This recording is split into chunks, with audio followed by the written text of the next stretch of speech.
Chris Salgardo. Thank you for joining me. It's my pleasure. Thank you for having me. Chris, you have a very interesting journey. Mm. Your journey started in beauty pretty early. I saw Yep. that you were helping your exchange student friend with a concealer at the age of 18. Uh, Wow, you that's know, homework. what was it about that moment that sparked your passion for skincare? So, in my early teens, like a lot of teens, I had bad acne. I was lucky that I didn't have cystic acne, but I had it pretty prominently on my face, and it crawled onto my shoulders, and as it will do. The problem is we're talking about in the 80s, and the remedies for acne back then was really kind of like a one-stop shop. It was really about drying out your skin. So all the products that I was using at the time were simply they were managing the acne badly because your body's just going through so many changes, but it was emphasizing my acne because then it would be replaced with all this redness. So you can imagine where you have all these big kind of acne pimples, then you add a redness blotch to it, it almost made it look worse. And we had an exchange student living with us. His name was Christian, and he was from Sweden. And he was going to an event with other local exchange students. And I'll never forget it because he had not as bad as acne as I did, but it was prevalent enough. And I had missed him when he left that morning, but when he got home, his skin was clear. And I thought, what the hell? And it's so interesting for me because it was my earliest moment. Because being in beauty, you notice everything, you see everything. And I was just like, how the hell did he get his skin clear? And I switched into Sherlock Holmes mode, and we shared a bathroom.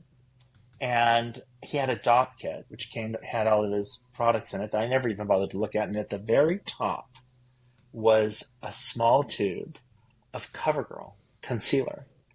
And I really didn't know much about makeup, but I knew enough to know, aha, this is what this guy is using to cover up those spots. And I don't even think I ever addressed it with him, but I was at that moment, I realized that's a something.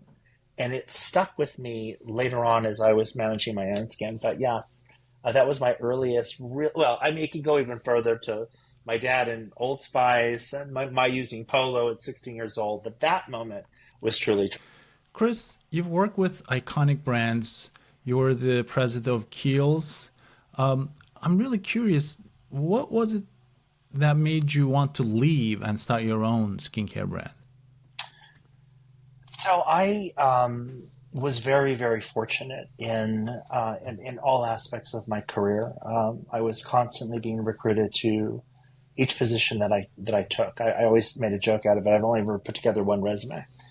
And when I got to L'Oreal, I was there for 18 years. And in those 18 years, I worked on Kiehl's for 16, 12 of them as president from 2006 to 2018. I was president of Mora. I was president of Giorgio Armani. I ran the outlet division. So I got all this breadth. I've crisscrossed the world so many times. And when I got, when I just started looking at the end of that chapter of my career, I thought to myself, there was just too many other things that I wanted to do. And I was smart enough to know that being president of Kiehl's was an honor, but it didn't define me. It wasn't who I was. And I looked at my life as all these experiences that I didn't want to be at the end and looking back and go, gosh, I wish I would have done that. Now, easier said than done. Not everybody can just like quit their job and, start something completely different, but I prepared for it. And I knew that there was just other things that I wanted to do. And specifically I'd been in my whole life in the skincare, beauty, fragrance segment, and I enjoyed it and I learned a ton, even from, just having that proximity with clients, because I had 83 Kiehl stores that I launched in the US. So I had 1,000 people working for me at Kiehl's.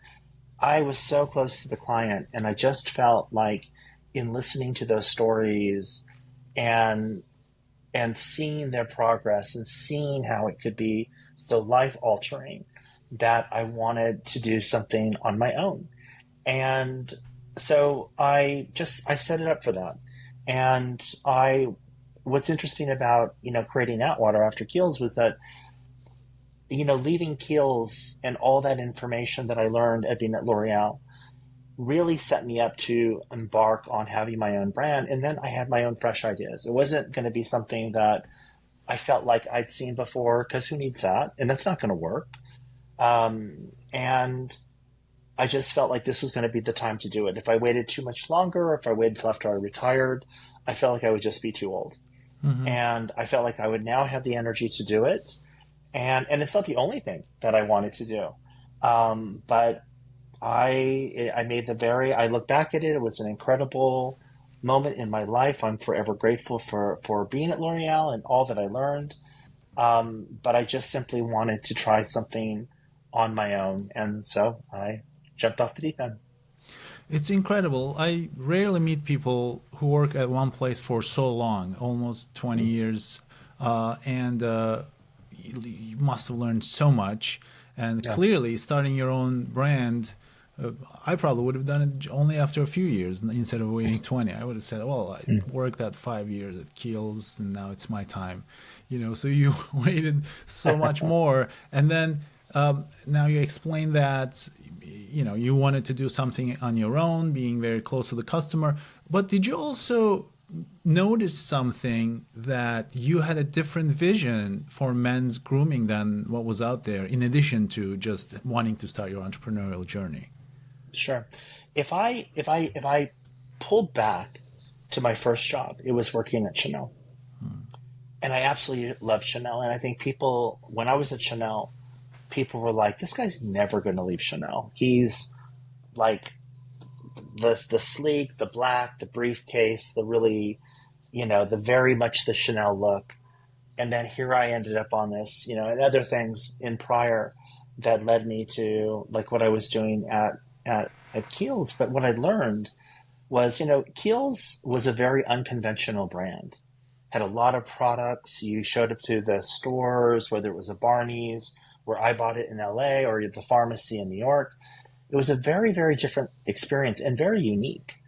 And what that taught me was that there was alternatives to bringing a brand to life. And the reason I say Chanel and I say Kiehl's in the same sentence is because both have icons and deep storytelling.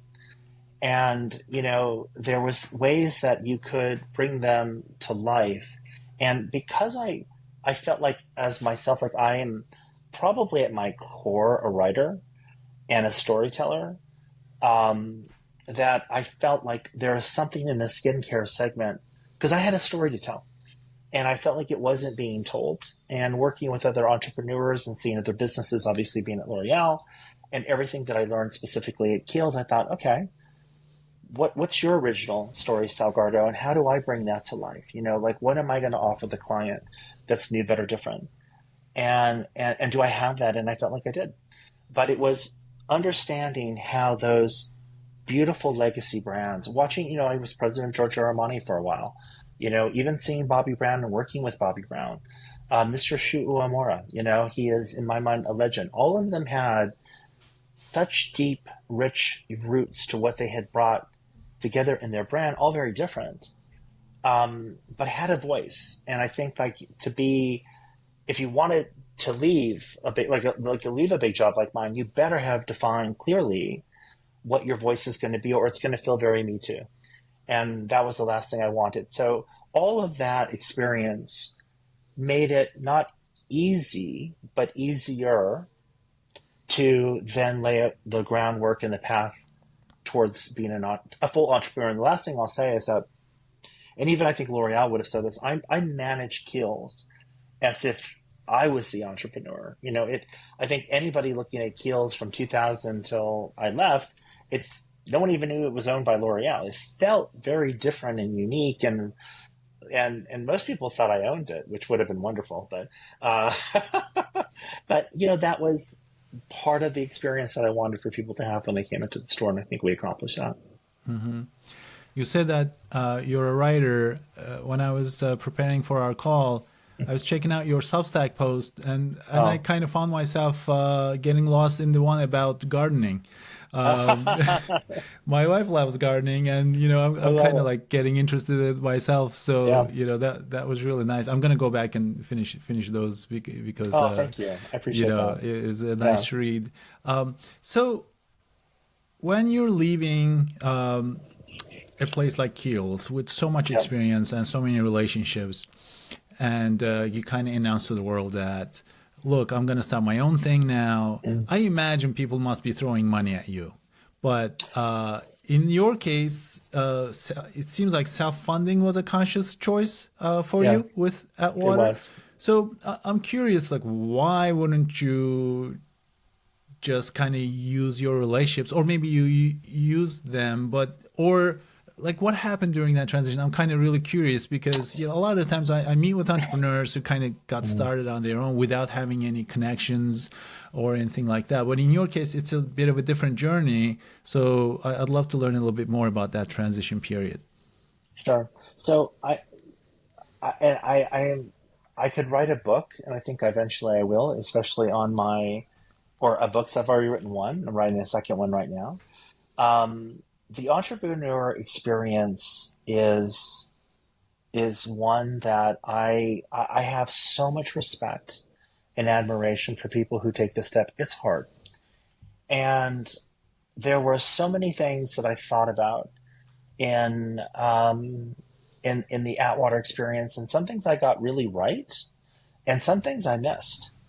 And what I learned in that, even in the when I would attend very few seminars, but I would go with other entrepreneurs and I would really listen to them. 99%, I from what I witnessed, the questions that came up were always around finance. It was always around business, and I've always been an operational CEO. That's where I've really excelled. And so when I decided to launch Atwater, it was because I wanted to have full control over the brand. And I had not raised money before, so I didn't really understand that at the time. I ended up raising money actually most recently and took a very different step with that as well. But I had the funding to do it. And this way, I would be my own master. The brand would be exactly as I saw it, and I could make all of my own decisions. And being in the corporate world, you learn even as president of Kiehl's or president of Armani or president of Lancome, you are still serving so many other people. So it is very rare that it is solely your decision. With that comes high responsibilities, and I miss things, right? I made some very expensive mistakes. Thank goodness, not that expensive. Give me That one. was so we did three moisturizers, and because I wanted to invest in skin typing with Atwater, and because small team, we didn't check the copy on one of the tubes closely enough, and our tube is the packaging, and it says oil free, and you really cannot claim oil free in skincare, and so I had all these tubes made. I'd spent the money, and I mean, we solved it. I ended up over labeling it. I hated the way that it looked, but I had to solve for it. But because we didn't have enough of a check, it was a small thing that just got printed, and all of a sudden you've got 10,000 tubes, and you're like, God damn it! But that was one, and I think the big one that I always when I because I have a consulting business that I always tell entrepreneurs, and I wasn't as good about this. You got to plan for those rainy days. Like you have to really, you will have tough times. And that is guaranteed. Stop watching the Kylie's and the this and that where it just came out of the gate and did so well. Stop. That story is rare, but the story of brands taking 10, not 5, 10 years to build, that's the reality. So, for me, like the mistakes that have happened, what it was a good teaching was that even with all my experience, right, running these big brands, and I had also had so many people to get things done for me, and all of a sudden, when you're in the entrepreneur or solopreneur, you are the person who is having to make sure that there are safeguards so you don't misprint packaging and make very costly mistakes. Because in my case, it was a bump. I look at it and I grimace. For other brands who've made those kind of mistakes, it can be devastating and they can't recover from it. Yeah. Chris, when you were developing your first set of products, how much did Yeah. you rely on your industry expertise in making the formulation decisions as opposed to let's start fresh with new eyes and just listen to the customers as if I know nothing? How did you think about that? Bora, I went into this like a laser beam. So that is the thing about me. So coming from L'Oreal, and that's probably the thing that I miss, is data, right? And having that, you know, knowing exactly what the customer insights were, because you need facts. You have to really have facts because without that, you may be hooked on something and you think it's the best thing you've ever seen, but there may be no market for it.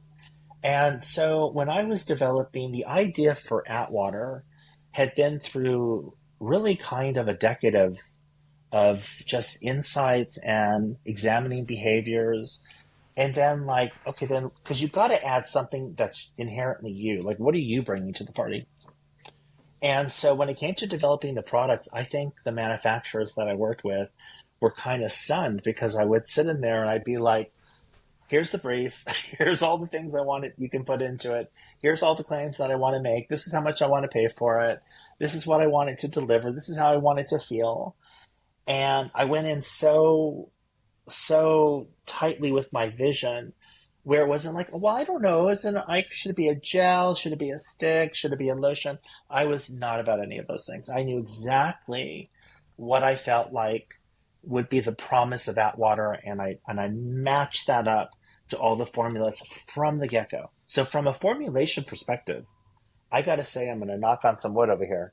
Like, we really got that right. Like, every product has a purpose. I use it like it's a sports metaphor. Like everything, it's like a team. Everything has its place on the field. But I was, for that part of the project, I was laser focused. I knew what I wanted. What was your first product? So the first products that got manufactured that were the two bars, because we got them done early. But we launched with a catalog of 10 products.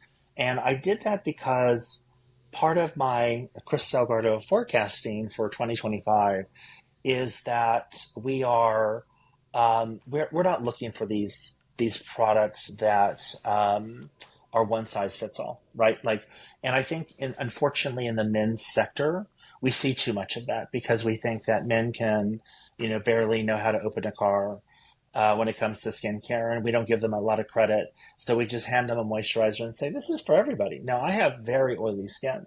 So if you give me a moisturizer that is even just a hit too hydrating, I'm going to hate it because I have oily skin.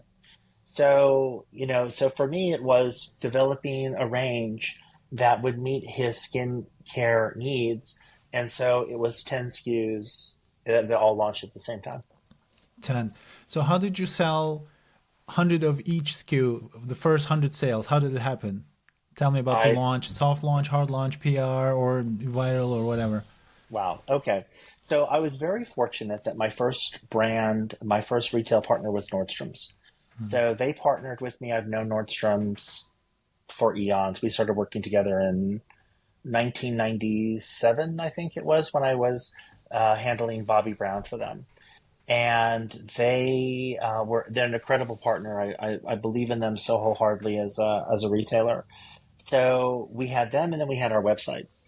And I literally just started contacting my friends. And I started sending messages because we had no email database.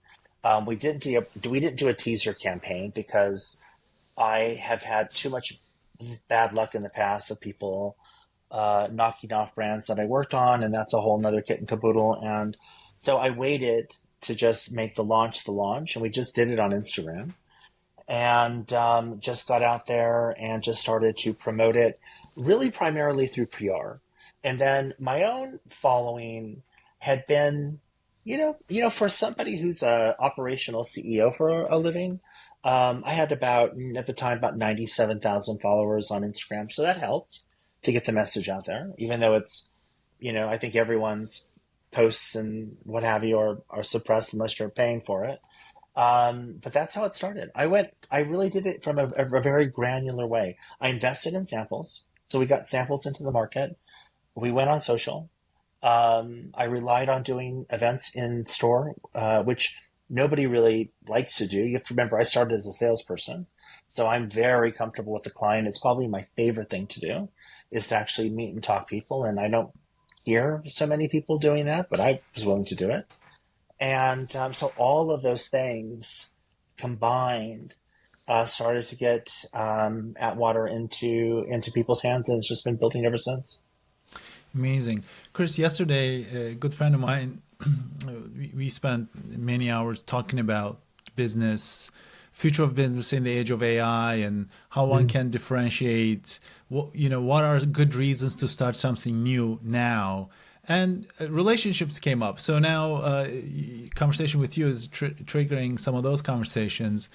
Do you think relationships can be a competitive advantage? Could it be a reason to start something? Like if I'm Chris Salgardo with your background, my initial instinct is that the fact that I am you is reason alone to start something because of all the relationships that I built. And that could be my competitive advantage, let alone like forget about what the product is. It can be anything. Yeah.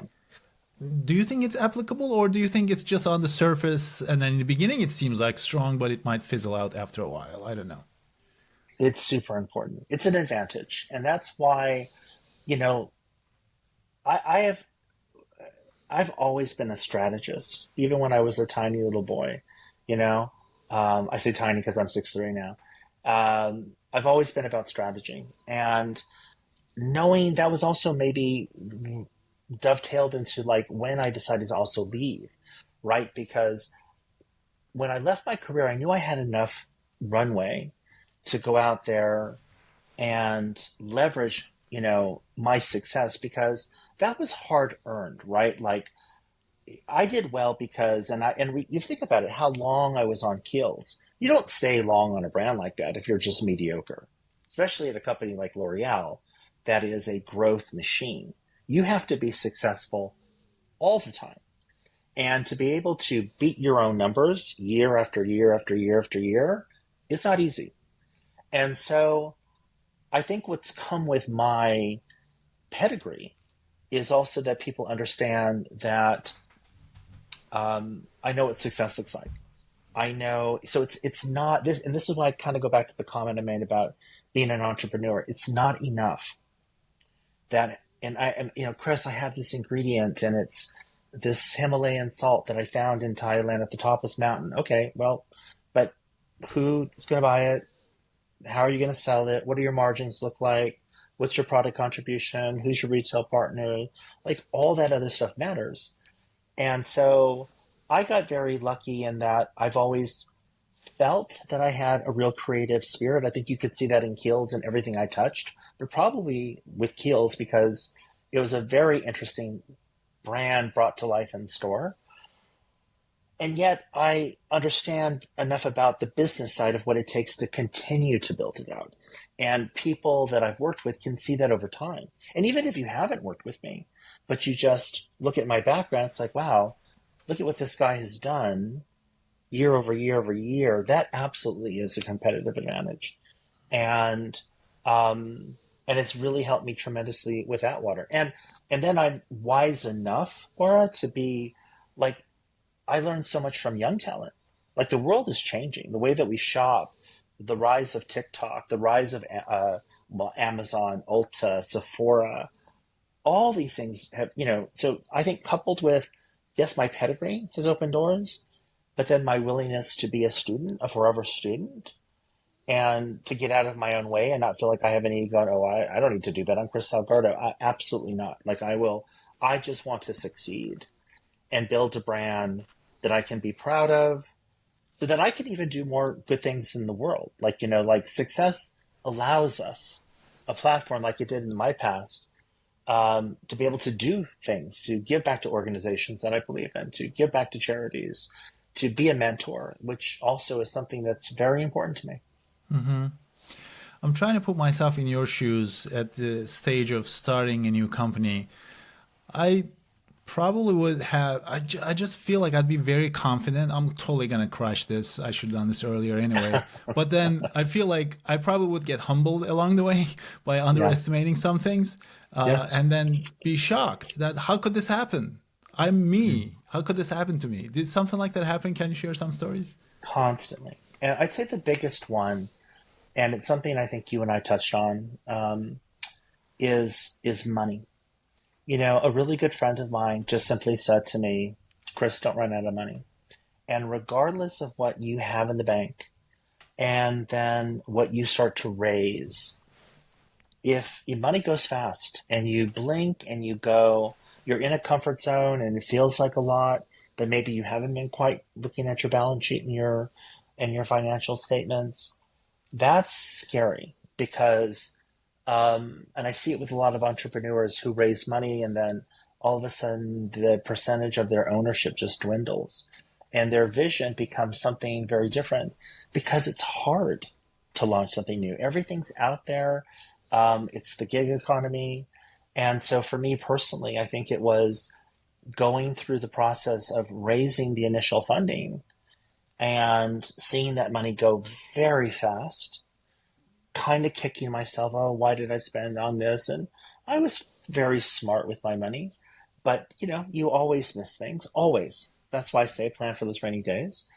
Um, and I think going through that and not really realizing that because part of the mistake that I made too was that, oh, I've come out with that water. Of course, everyone's going to buy it. And that's just not how it works. And, people like what they like. And this is why I talk so much about acquisition and acquisition costs, especially in women's brands. It's even harder and higher. People like their foundation, they like their mascara, they like their moisturizer. Well, you have a lot of that with, in the men's market as well. So those were things that I think I learned the hard way. And until I started even doing my own financial raise, I didn't want to put any more of my money into it because I just didn't feel comfortable. I felt like I put in enough. And having to switch gears like that, I had a months where my body just physically was like, what have I done? Have I really messed this up? And it gets scary. Even for somebody with like me, even for somebody with my experience, who's done all that I've done, can, you know, my old mentor Bobby Brown, she's like, what are you worried about? You have a Rolodex to kill for. That's how old we are, Rolodex. You can call anybody for help, and it just in the moment it doesn't feel like that. You feel very much alone, and it's frightening. The financial part, when that goes sideways, is terrifying because how are you going to rebound? Chris, let's talk a little bit about brand building and marketing. So, Mm, Atwater's packaging is really distinctive. thank you. Could you walk us through your thought process on how you were developing the brand's visual identity and maybe share some packaging decisions that really moved the needle? And maybe a little bit more specific on men's skincare, like how much do men care about packaging and branding compared to women? You just described, how women are a little bit more, Mm. maybe picky about, what they choose. How are men different in that sense? And when it comes to the branding, how do you think about that differently?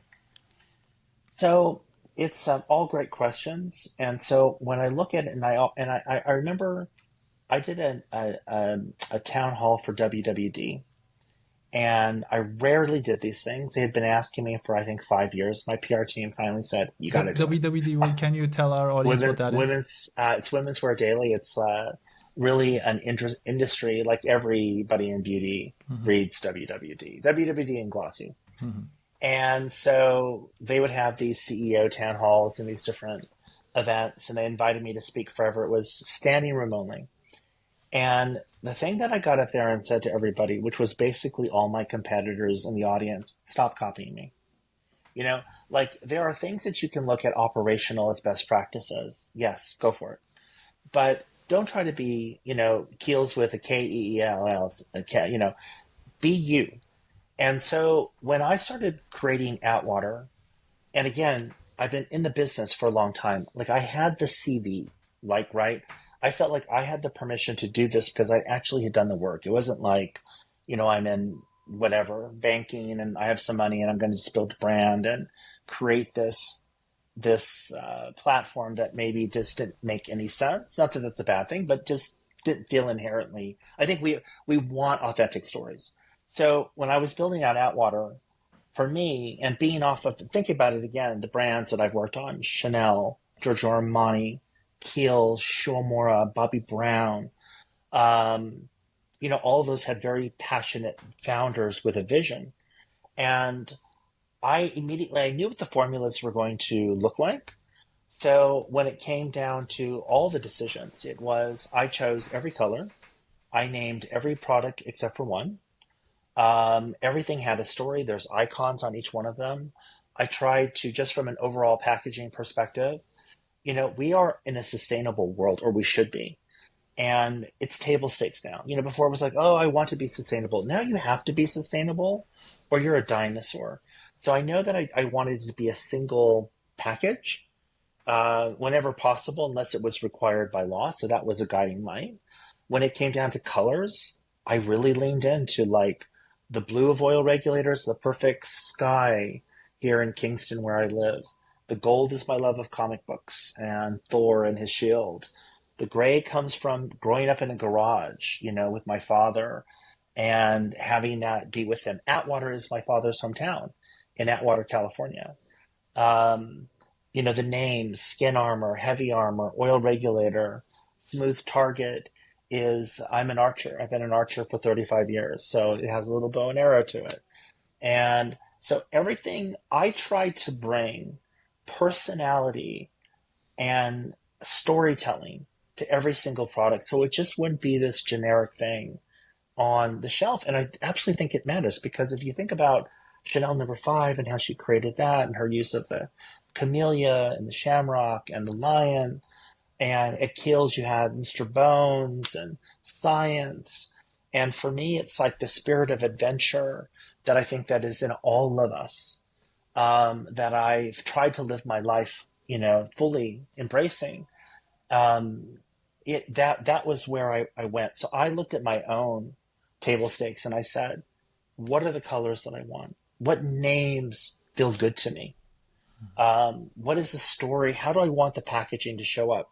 Everything's deliberate. On one side of the tube, if you're shopping in store, if you're at Nordstrom's, it tells you everything you need to know without even having to turn it over. I didn't do jars because in a post-COVID world, I didn't want to put my fingers into anything and then put it on my face and think somehow it's not being contaminated. So, I chose lanes that felt at the core of it what I wanted the Atwater story to be, Hmm. but also to as a solid citizen here who's just trying to do right in the world, keep my impact low. I wanted things to be made in the U.S. Those were all my guiding principles too. So, for me, it was pretty easy actually because I had such a clear vision of what I wanted this brand to be, and that helps because I work with a lot of people and I've worked with other brands. And when you don't have that from the founder, then you can feel it in the brand. And that's when I think then some of the cracks start to show. So you need to have real clarity, even if that clarity leads you to be like, maybe this isn't for me.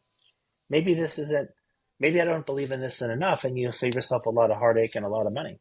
So, but for me, it was clear with that one. Hmm. Chris, what marketing channels worked well in the beginning? And then what's working well now? And what do you think is going to stop working due to maybe plateauing or something? And for anybody starting a brand, maybe a skincare brand today, what kind of marketing channels do you think they should be focusing on?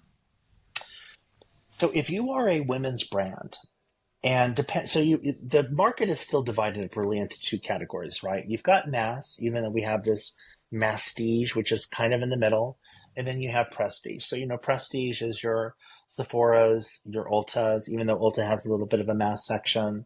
It's your Nordstrom's, your Macy's, all that, where Mass is your classically your Target, your CVS, your Walgreens, your Walmart.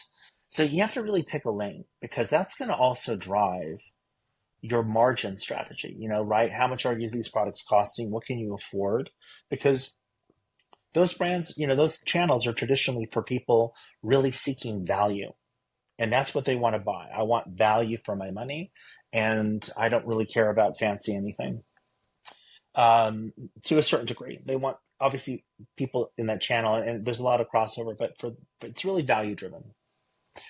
So for when so for a new entrepreneur, you really have to look at the market and say, where is the opportunity? And again, beauty has become so saturated because of the rise of things like social media and you can go to places and white label things and put your name on them and all of a sudden you've got cosmetics. So I think you have to understand where you want to go and if you're in women's and you're doing prestige, like so Atwater's in the prestige category or entry level prestige, you are going to have to deal with the Ulta or Sephora's of the world if you want to be anything. In fact, I don't think there's any brand in prestige that has been purchased that was not sold in one of those channels. So you now have to deal with them as a client. Whereas before it would have been maybe Macy's or places like Neiman Marcus and Saks Fifth Avenue. All that has changed.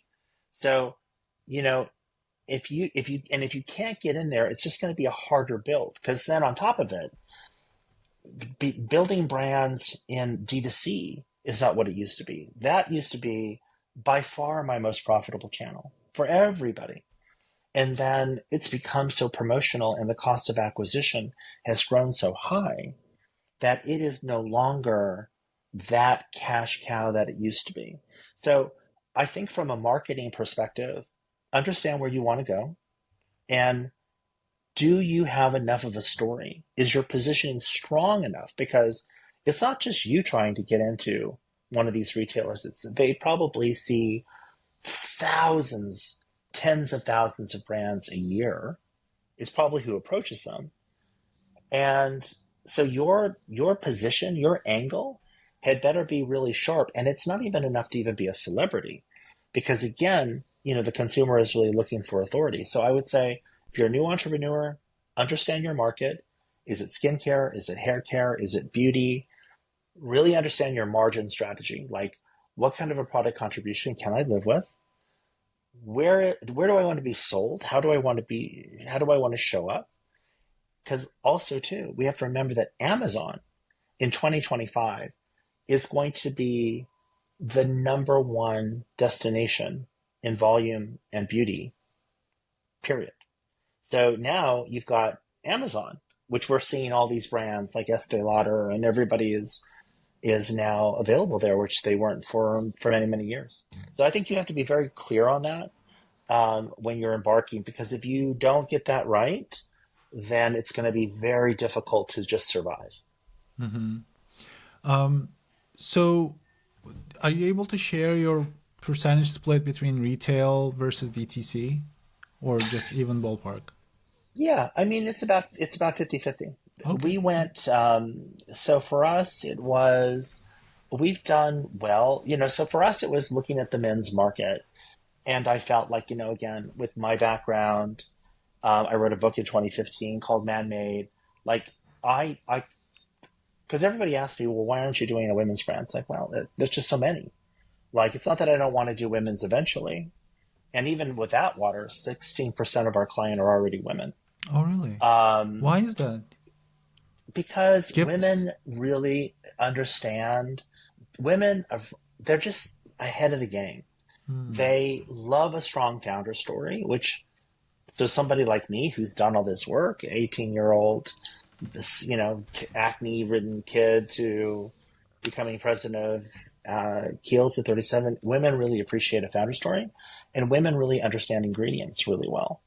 And I feel like, because the lane I chose with Atwater was about really pushing hard into clean skincare, which we see in men's, but not a lot, because I think we still have this notion that men want to smell like a pine forest, and we want things that, dry out our skin, or we hardly use anything. And it's like, all of it's just not true. Hmm. And so women, I think once they, it's like Kiehl's, right? Like Kiehl's was a women's brand that men found out about through their female friends, moms, girlfriends, wives, whoever. And so we're seeing a bit of that reverse with Atwater, and very confidently. It's funny because like at Blue Mercury, we see our sales of our shave cream, you know, have done incredibly well there because, who says you're shaving your face? You might be shaving your legs or your armpits or whatever else, and it's an incredible shave cream. So I think women are just really savvy about founder stories. They understand that's why that's important, and you can't fool them. And they really believe in ingredients and understand why that's so important. And men are learning that. Hmm. So that 16% is so interesting. Do you keep that number in mind when you're choosing creator influencer collaborations as well, or also how do you think about choosing who to work with in terms of creator influencer collabs? Considering we have many listeners, watchers who will be paying attention to Yeah. that part.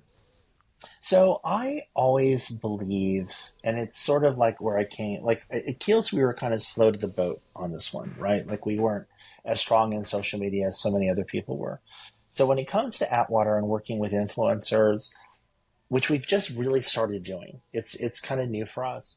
Um, I really lean into those who have a real, like, how do they show up? How do people listen to them? Like, is their content interesting? Are they interesting? I've always felt like at the core, like of all the brands that I've worked on and that I've liked, there's always been this incredible quality about them. Like they work, they've got quality about them. There's a great story to tell.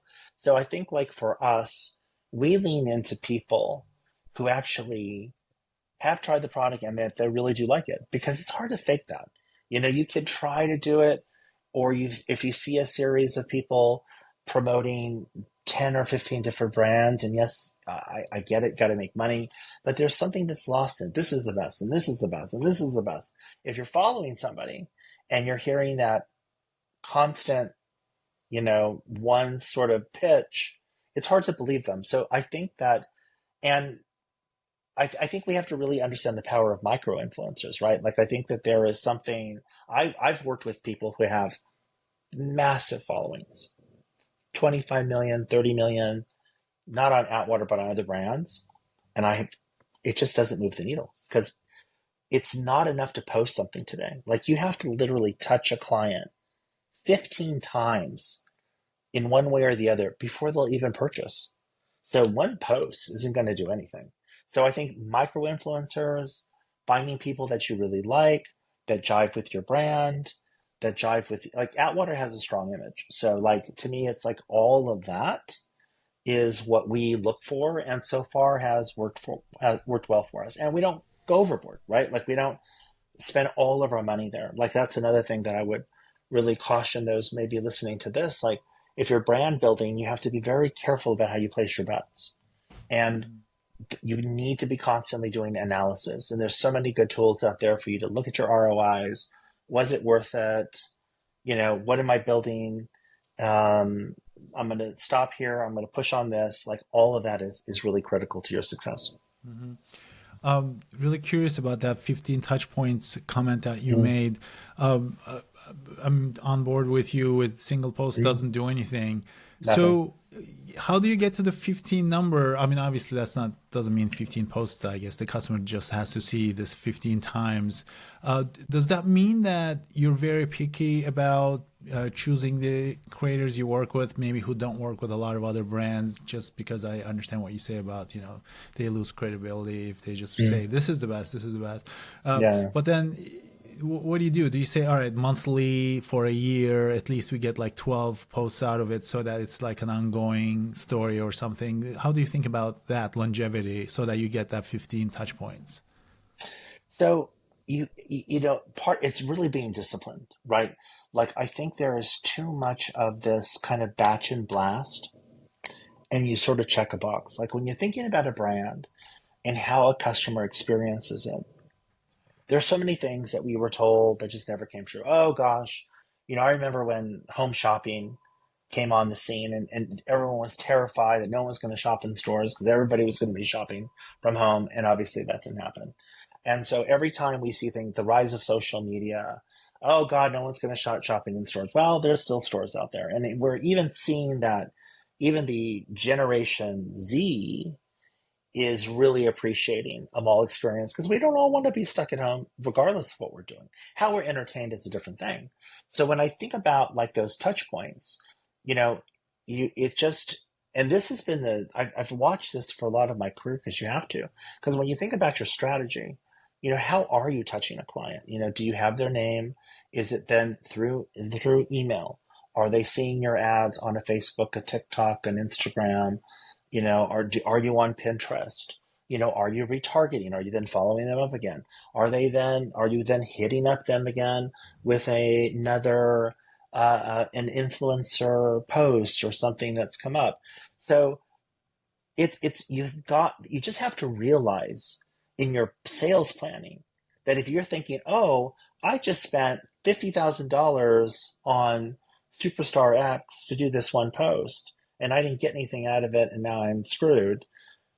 Yeah, because it's not going to move the needle on it. So you have to think about your long-term planning, especially the economics about it and what can you afford and how do you put that together in a marketing plan that makes sense, that's sustainable, that allows you to keep touching that client, you know, over and over and over then until they transact with you.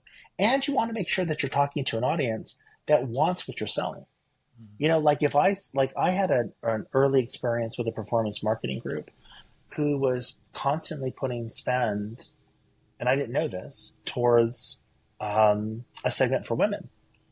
Well, we have made it super clear that we are going after the men's market. So it sounds like, yeah, no brainer, but it was happening.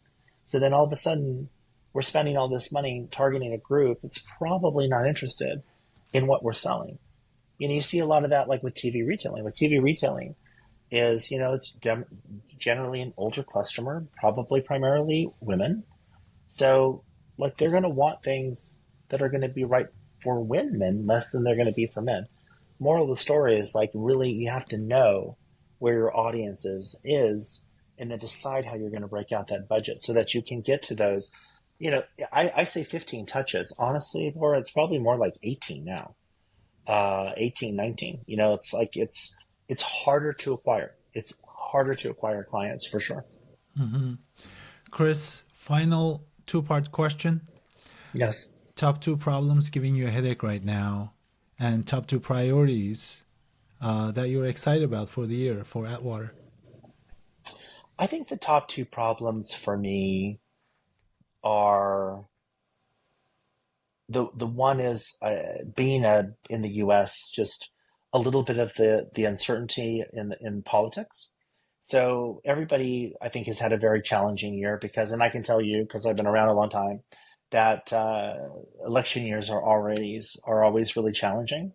And this doesn't really affect Atwater so much, but it does affect my friends. But if with the imposing tariffs that might come, we don't know because we haven't seen anything, that can really affect your ability to bring things over from other countries, whether that's to save costs or because you found something interesting in the Swiss Alps that you want to bring here, that can really affect your formulas.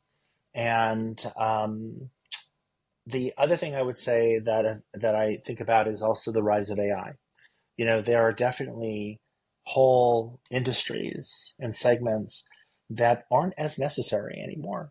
And because, like in my world in beauty, because in beauty you deal with so many things, right? Like to make a product, there's advertising, there's packaging, and there's copywriting, there's formula development. AI is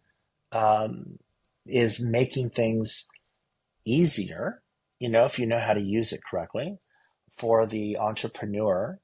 But it's also wiping out groups too, which I think I'm just worry about like where that's going to sort of wind up and what will replace that economy.